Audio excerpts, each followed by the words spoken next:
Hammalarga assalomu alaykum. Bugun kotyollar qanday kesiladi, qanday yig'iladi, hali qiziqadi ko'pchilik. Ana shu jarayonni bir qator ko'rsatmoqchiman. Endi hozir tinch, bugun bozor kunida spetsial video olyapmiz. Boshqa ish kunlarda bunaqa qila olmaymiz. O'ta bellar shovqin bo'ladi. Mana birinchi o'rinda chippo stanogimiz bor. Plazmarez chippomiz. O yerda 140 amperli apparaturasi turadi. Mana shunaqa qilib temirni polni kesib olinadi. Polni razbay. Mana bu yerda hozir 15 kilovatlik kotyolimizni nijniy galiniyani ichki qismlari. Mana polni 15-15 oraliklarda o'sha tochkalar ham qolgan. Bu tashqi qismi, motomonlari, ichki qismi bukiladiganlari bor buni. Buni mana shu list polni chachib bergandek keyin eshiklargacha, dimoxodlargacha hamma chachib bergandek keyin undan keyin o'sha bukish stanogimizga kirib ketamiz hozir. Mana bu bukish stanogimiz. Mana shu bukish stanogimizga chippuga bu yoqqa ham chippu, bunga kelgandan keyin o'sha mana dimoxodlar turib hamma yo'g'ini bukib olinadi, tayyor qilib, maksimal bukiladi, hamma iloji boricha joyi bukiladi. Endi iloji yo'q yerlari keyin svarkaga o'tadi. Agar iloji boricha maksimal joyini bukishga harakat qilamiz. Даже dimoxodlargacha bukiladi. Mana hozir dimoxod mashina, monosida dimoxodniki mana metal detalimiz. Mashina ham bukilgan, tayyor. Faqat bu mana qismga qo'yiladi. Qo'yilayotganda bu yerdan issiq chiqib ketadigan joyi. Mana turba teriladigan yerlari ham polni bukilgan mana. Mana shu yerda o'zida 1, 2, 3, 4, 5 ta yer mana shu yerda o'zida bukilgan. Bu ichki qismi, buni ham 2 ta yeri bukilgan o'zi. Bu hozir 12 talik kotyolimizniki. Mana bu yerda o'zi 22 talik kotyolimiz bor. Mana bu ham nijniy galiniya. 22 talikda mana shunday bukilgan. Bu faqat teskari turibdi, hozir bunaqasiga aylanadi. Maksimal joylari bukiladi. Mana turba qo'yiladigan yerlari ham bukilgan. Mana shu yerlarda vodinoy kalashnik bo'ladi. Mana shu joyga qo'yiladi, mana shu yerga turbalar bilan. Mana nima bo'ladi desanglar, mana shu chak bo'lmagan sari endi iloji boricha svarka ish ozayadi, sifat oshadi, suv chiqish ehtimoli ozayadi. Endi ko'pchilikka qiziq uchun buni bir qator ko'rsatib beraylik dedik. Endi to'g'ri, apshipkamiz yuqa bo'ladi, 08 yoki 1 litr apshipkamiz mana. Tayyor bo'lgan kotyollar mana apshipka qilinadi, uchli profillar bilan. O'sha kraskaga mana tayyor holat mana shunday bo'ladi. Oxirida bitta dona cho'yan nijniyda qo'yiladi xolos. Qanday qilinadi desanglar, mana bukiladiganlarni ko'rib oldinglar. Ancha qismlari bukiladi. Даже mana shu yerda o'zida ham bukilgan. Mana shu yerda mana tayyor o'sha bukilgan. Ko'rinsa mana olib kirib ko'rsatishimiz ham mumkin. Maksimal chak ozayadi bu yerda. Eshiklarni ham oldin yurishdan kesib, mashinlarga palasa qo'yib sarkalanardi. Mana hozirgi holatda o'sha bukilgan. 4 tomoni bo'lib, 2 tomoni emas, 4 tomoni bukilgan. Ichki qismi ham xuddi shunday. Lekin bunda jicha material ko'proq ketadi, lekin chak ozayadi, sifati ancha yaxshilashadi. Mana dimoxodlarni ham ko'rsangiz mana. 2 tomoni bukiladi, tepa past qopqoq qo'yiladi. Dimoxodning orqasi ham mana shu 2 ta yeri bukiladi. Endi bukilishi yaxshi bo'lsa ham ish tezligi ham sifat oshish uchun shunaqa qilinadi. Mana yerda kichkina eshikchasi ham polni bukiladi. Eng kichkina mana shu eshigini ham bukamiz. Ichki qismini ham, tashqi qismini ham. Kotyolga mana qanday bo'ladi degan qiziqqanlarga mana. Hozir yana bitta tayyor bo'lmaganini uni ham ko'rsataman. Mana yana bitta 15 kilovatli hali apshipkasi yopilmagan holat. Mana 15 sm ga tangachalarimiz bor. Bu tortib turadi. Ichki list bilan tashqi listni jamlab turadi. İşte ishib ketmasligi uchun.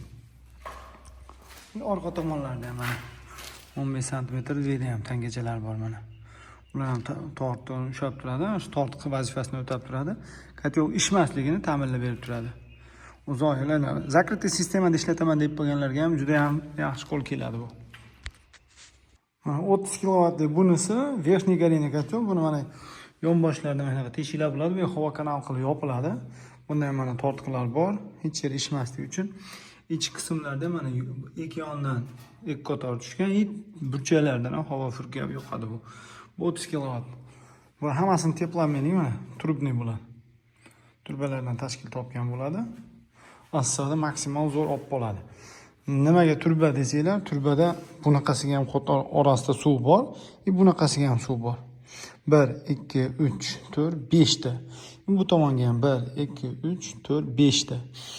Bu yoqqa 5 ta, bu yoqqa 5 ta joyda o'sha mashina oralarida suv yuradi.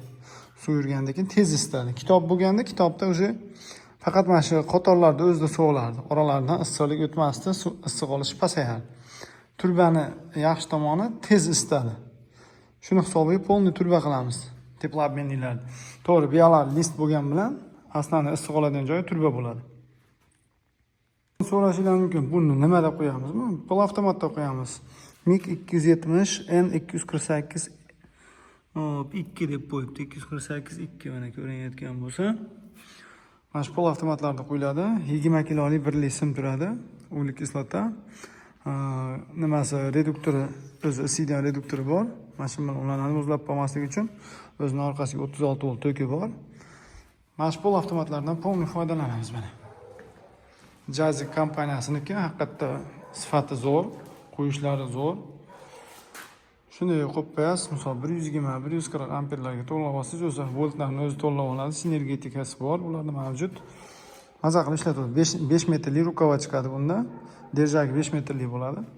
Bemalol maza qilib ishlataverasizlar. Mana shu narsada polni quyiladi. Svarka apparatiga qiziqadiganlar ham ishlab chiqarishga menimcha zo'r narsa deb o'ylayman. Vaqtida fudab turilsa, bu ham zo'r ishlaydi bu apparatlar ham.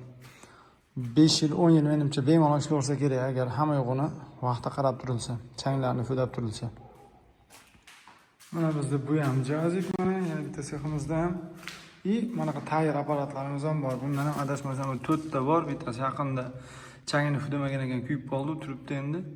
Uni to'g'rilash kerak. Bu tayyor apparatlar ham zo'r. Bu ham yaxshi qo'yadi. Lekin bunga nisbatan jazikni ko'proq yaxshi ko'rishyapti.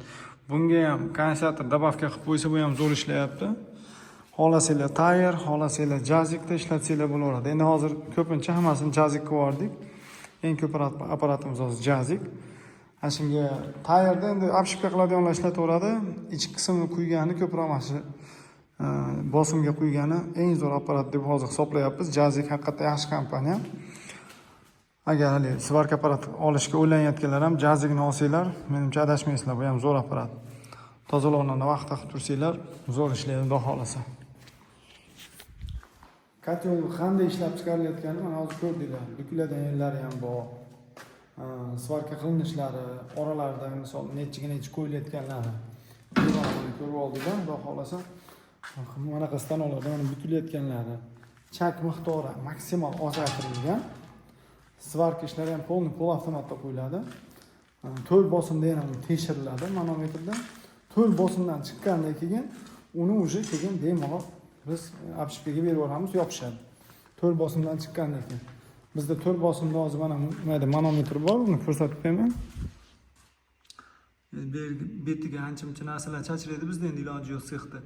Mana shu 4 bosimda ushlab turishadi. 4 bosimdan haqiqatda chiqqandan keyin umuman namlanmay zo'r bo'lib qolsa, namlanib qolsa svarka qilinadi.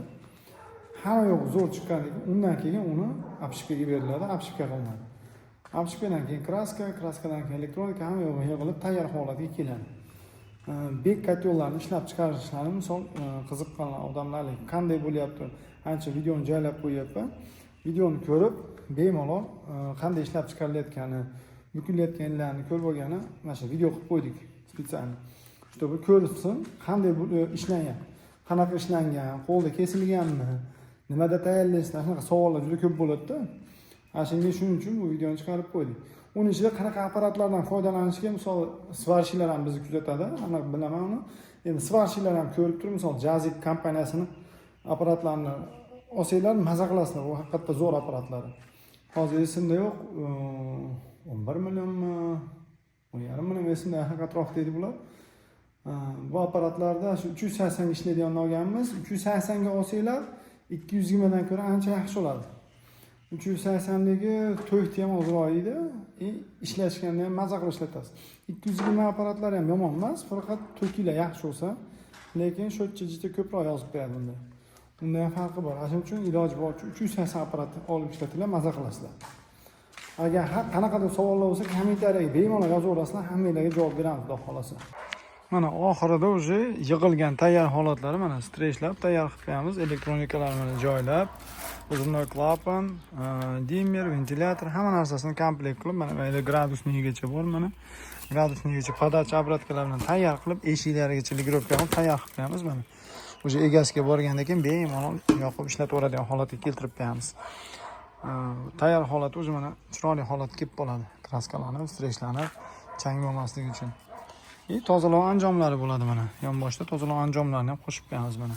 Buni turbalar uchun tozalagani, buni narsa yonboshdan o'sha haftada bir turbalar tozalagan olib tashlagan. Tayyor holat mana kraskalanib o'zi tayyor holatga keladi. Endi eng kichkina kotyollarimiz mana shular eng kichkina kotyol 10 kilovatli verniy garinalarimiz eng kichigi shu bo'ladi. Hop, endi nijniy garinalarni hozir bitta ko'rsatib. Mana nijniy garinamiz eng kichigi mana shunaqa bo'ladi. Eng kichkina nijniy garinamizda 9 ta turba bo'ladi. Bunaqasiga 3 ta, bunaqasiga 3 ta. 9 ta turbadan tashkil topgan, 57 ta turba bo'ladi ichida. Mana yonboshda tozalovlar. Endi bularda endi asosiy kotyol tanlaydigan odam mana tozalov chap tomondaligi bor, tozalov o'ng tomondaligi bor. Mana bunga qaraydigan bo'lsak, bunda bu yoqda emas, tozalov nari tomonda. Tozalov o'ng tomonda, chap tomondan tanlab olsangiz bo'ladi. Uyingizga qaysi burchakka qo'yishga nisbatan tanlab olsangiz, elektronikasi ham o'zgaradi, tozalov o'zgarib qoladi, eshik ochilishlari o'zgarib qoladi. Mana shuni tanlab olsanglar, levoy, pravoy bo'ladi kotyolda har doim. Mana misol, bu kotyol 18 talik nijniy gariniy kotyolimiz. Mana chap tomoni bo'sh turibdi, o'ng tomoni bo'sh turibdi. Mana chap tomonda tozalov bor. Buni o'ng burchakka qo'ysanglar bo'laveradi mana. O'ng burchakka qo'ysanglar bu ishlayveradi. Sizlarga xalaqit qilmaydi. Endi navoda sizlarga chap burchakka qo'yaman desanglar, mana bunaqa modelni olishingiz bu 22 o'ng tomon. Buni tozalavi уже o'ng tomonga chiqib qolgan. Buni chap burchakka joylasanglar bo'ladi. Aslida mana podacha ham bu tomonga o'tib qoladi, buniki mana bu tomonda mana. Deb qarasanglar. Aslida podachalar ham eshik ochilishi ham o'zgaradi. Agar bu chap tomonda bo'lsa, mana eshigi уже o'ng tomonga ochiladi. Agar bu o'ng tomonga joylanadigan bo'lsa, bu chap burchak, chap tomonga ochiladi eshigi. Eshikning ochilishida ham farqi bo'lib qoladi mana shunaqa. Endi bunday qaraydigan bo'lsak, hammasi mana shunaqa eshikcha bo'ladi, zaslonka.